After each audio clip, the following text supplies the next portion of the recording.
અમદાવાદના બોપલ વિસ્તારમાં સ્ટર્લિંગ સિટીમાં વરસાદી પાણી યથાવત છે। બોપલની સ્ટર્લિંગ સિટી ઇસરો કોમ્પ્લેક્સમાં વરસાદી પાણી ભરાયા। વરસાદ તો બંધ થઈ ગયો છતાં પણ પાણી ભરાયેલા રહેતા લોકોને હાલાકીનો સામનો કરવો પડી રહ્યો છે। વરસાદી પાણીના ભરાવાને કારણે જનજીવન પર અસર પહોંચી છે। અમદાવાદ શહેરમાં વરસેલા ભારે વરસાદ બાદ હકીકત વાસ્તવિકતા ધીમે ધીમે સામે આવી રહી છે। આપ જોઈ રહ્યા છો સ્ટર્લિંગ સિટી ઇસરો કોમ્પ્લેક્સ આવેલું છે સેક્ટર 1 સ્ટર્લિંગ સિટીમાં, અને આ કાકા જાણે સાત સમંદર પાર કરીને આવ્યા હોય એ પ્રકારની એમની લાગણી હાલ જોવા મળી રહી છે, કેમ કે આખો રસ્તો છે પાણીમાં ગરકાવ જોવા મળી રહ્યો છે। કાકા, અહીંયા શું પરિસ્થિતિ છે? કેટલાય સુધી આવા ઢીંચણથી ઉપરના પાણી જોવા મળી રહ્યા છે? ફિલહાલ તો 2 ફૂટથી ઉપર ભરેલું પાણી છે। કેટલા દિવસથી આ પાણી ભરાયેલું છે કાકા? વરસાદ ચાલુ થયા 3 દિવસ થયા। જોઈ રહ્યા છો તમે, અહીંયા લોકલ છો? સિક્યુરિટી છું।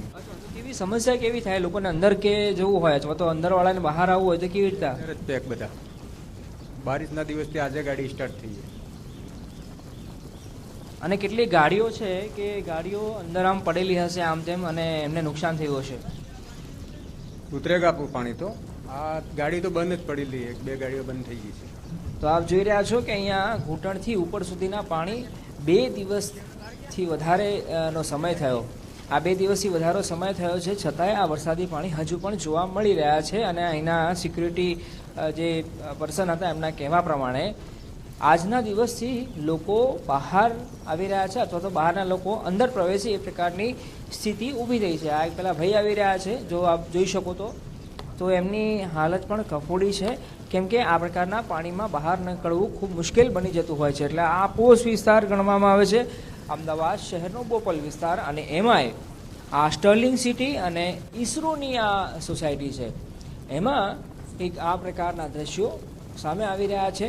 કેમ કે હવે વરસાદ બંધ થયો છે એ રાહતની વાત છે, પણ જે વરસાદ વરસ્યા પછી વરસાદી પાણી અલગ અલગ વિસ્તાર, અલગ અલગ હિસ્સા, અલગ અલગ રોડ, રસ્તા, સોસાયટીઓ, શેરીઓમાં ભરાયેલા હતા।